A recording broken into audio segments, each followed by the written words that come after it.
Assalamu alaikum, I'm Aisha and you're watching Samaa News. Here are today's headlines.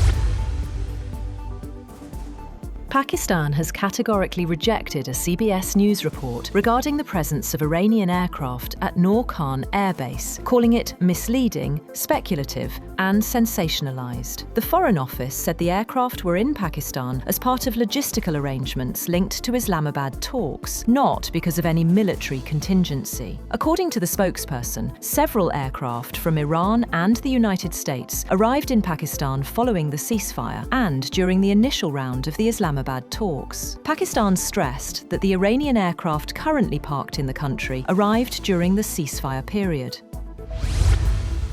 On the other hand, Iranian Parliament Speaker Baker Ghalibaf has said Iran's armed forces are fully prepared to respond to any aggression, warning that any hostile move would be met with readiness. In a statement shared on social media, Ghalibaf said the world had already seen that wrong strategies and wrong decisions always lead to wrong results. He said Iran was ready to deal with any situation and claimed that others would be amazed by the country's level of preparedness. Separately, Mohammad Eslami, the head of the Atomic Energy Organization of Iran, said there could be no compromise on Iran's uranium enrichment program. Iranian parliamentary spokesman Ebrahim Rezai has said that the country could enrich uranium up to 90% purity, a level considered weapons grade, if Iran is attacked again. The spokesperson for the Parliamentary National Security and Foreign Policy Commission posted on X that one of Iran's options in the event of another attack could be 90% enrichment, adding that it will review it in the parliament. The fate of around 400 kilograms of uranium enriched to 60%, a short technical step from roughly 90% weapons-grade material, remains unclear.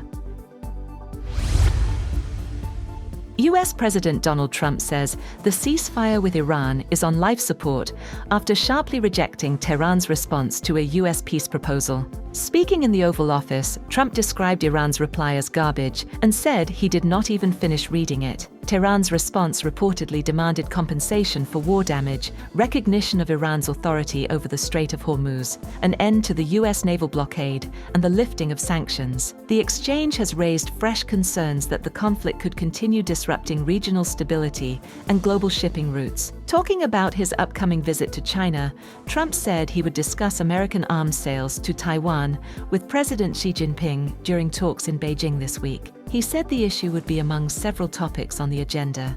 He also said he did not expect tensions over Taiwan to escalate during his presidency, citing his very good relationship with Xi.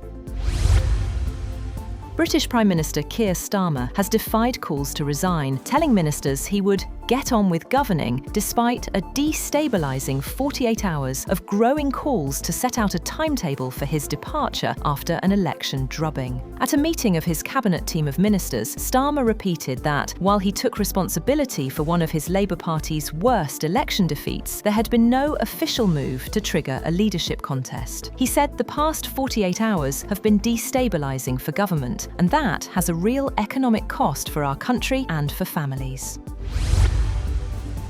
Britain's Keir Starmer has come under renewed pressure when 4 ministerial aides stepped down and more than 70 Labour lawmakers publicly called for his resignation after his appeal for another chance seemingly fell on deaf ears. The Times newspaper reported that Interior Minister Shabana Mahmood and other cabinet ministers had told the Prime Minister to consider setting out a timeline for his departure, as Labour lawmakers went public to express their dissatisfaction over one of the worst defeats for Labour in last week's local elections. Foreign Minister Yvette Cooper told Starmer that he should oversee an orderly transition of power.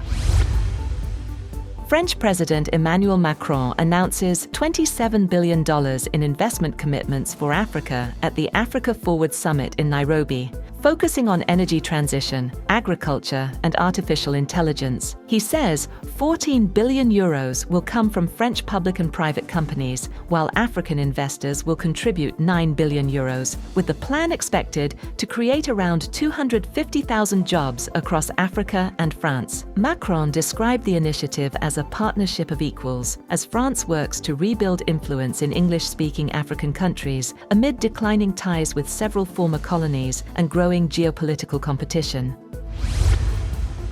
That's all for now. For more updates, visit www.samaa.tv.